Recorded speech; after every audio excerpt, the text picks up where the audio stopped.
Hi, this is Jade McLove. I changed the hair color.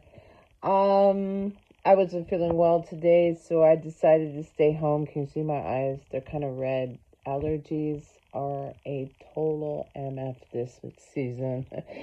Anyway, um, I was going to talk about the New Deal by FDR Roosevelt, I believe. Yeah, he thought it'd be a good idea, even though everyone else around him thought it was a terrible idea, to take the gold away from the dollar. And I'm going to get into why I'm talking about this. There's a lead up here. So I was thinking, how does a country, okay, now remember the other part, how does a country spend $80 billion to fund NATO and the Ukraine and all that? Well, my little mind was just rolling and rolling, and I was like, wait a minute. Oh, maybe it was from high. It was from on high, because something, maybe God, I don't know, said the money's not worth anything. And I was like, wait a minute. How are you saying we buy stuff, right? I mean, when you put a dollar or your credit card, people accept that. But they were trained to accept that. They were trained to accept that money, because they didn't really have a choice. And I'm going to tell you why they didn't have a choice, and why, how this happened. I closed the door because my dogs are barking. Well, it looks like FDR did the unspeakable. The dollar before the Depression was backed by gold. And got something in my eye. The dollar before the Depression was backed by gold. After the Depression, okay, and when he came into office, he made up something called the New Deal. Now, I don't know anything else about the New Deal except that one of the things that he came up with was to take away the value of the dollar by stopping it being backed by a real asset, which is gold. And I did the math myself in my head as to what could possibly happen when you don't have a physical asset backing a monetary denomination like the dollar.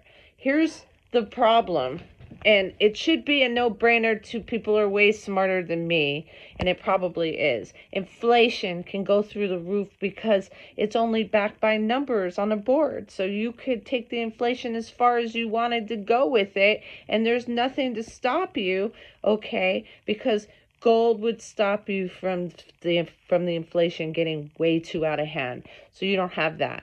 And then what you also don't have is we're trading goods and services for a piece of paper that holds no value, while the banks and the governments have the gold, and they're the ones with the real power, and they're the ones with the say of what they can and can't do to us because they hold all the gold. I don't know if you've ever seen the movie Precious, but the one with all the gold is the one who makes the rules. You never seen the Lord of the Rings, why the dragon was hoarding all the gold. There's a reason, because if you don't have anything backing your money in reality, not the reality on digital or the reality that people keep telling you is true, or just because they accept this unfunded dollar bill backed by nothing, just a piece of paper with some printed pictures on it, you're actually committing theft. You don't even know that you're stealing from the people you're buying from, and you're stealing from yourself because you have no real wealth. The real wealth is backed by gold. If you don't have it backed by something tangible, something that you could go to a bank and go, I want my gold, give it to me now. You don't have anything, because everything in the physical world is held through tangible objects, not on paper, not a worthless piece of, not on paper, not, in digits, on a computer screen, not in an accounting firm, not in a bank, not, some invisible thing you can't see, but something you can actually touch, which is gold.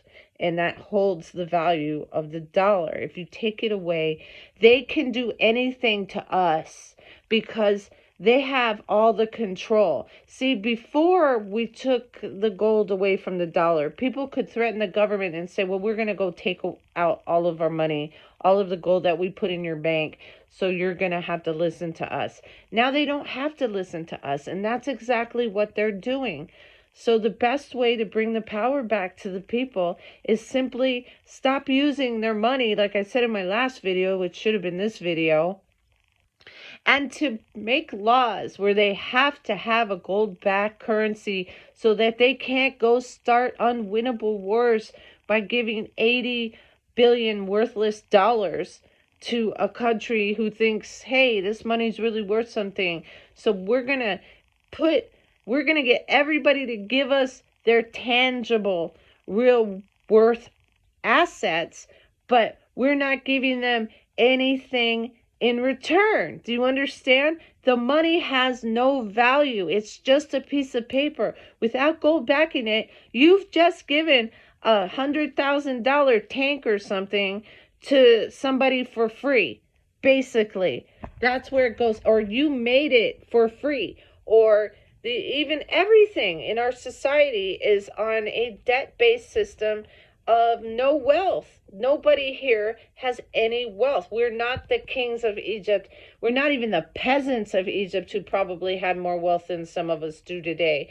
We don't own our own houses. Most of us don't own our own cars, and we're in debt for dollars that aren't worth anything.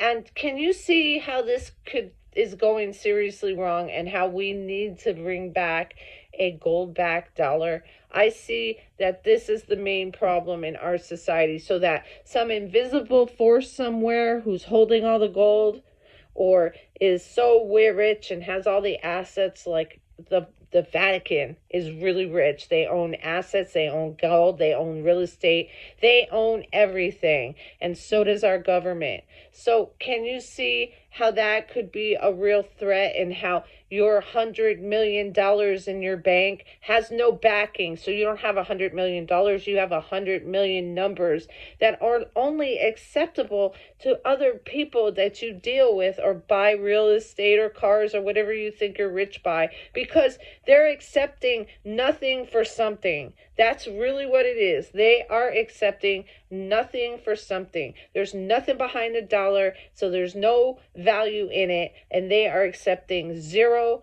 for zero. Zero for something. So all the stuff we have, it's turned us all into a group of thieves.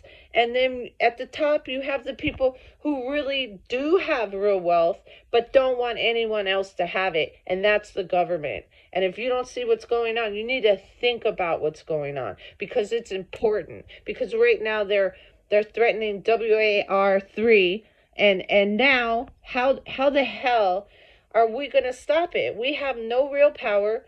Our money isn't worth anything. The money we think we have in the bank is like just digits, faking all of us out, thinking we have something we don't. And how do we stop any of this? For real. And I just thought about how stupid this system is. It's like, it's a no-brainer on dumb.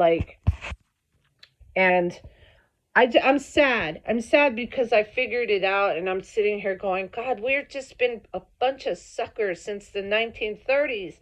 And they made it a crime. I'm getting back to FDR. He made it a crime to keep your gold. If they found you with a certain amount of gold, they would imprison you for 10 years. That says a lot, because what is the crime in owning something that has real value? And why wouldn't you want your citizens to be empowered by having real wealth?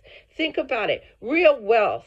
Even the land you're sitting on, okay, like you own a house, the government says if you don't pay their taxes on the land, they can take your wealth. So you don't even own your house. That's how bad this is. So we need to wake up and bring back gold-backed dollars, or gold-backed something. And they want to go digital currency. Well, isn't that just like throwing it in our face? Well, dollars aren't worth anything. Why would you be mad about going digital? We're already using our credit cards, and the money's not You just want more of something that's not worth anything. And think about it. Give it a hard think and get back to me.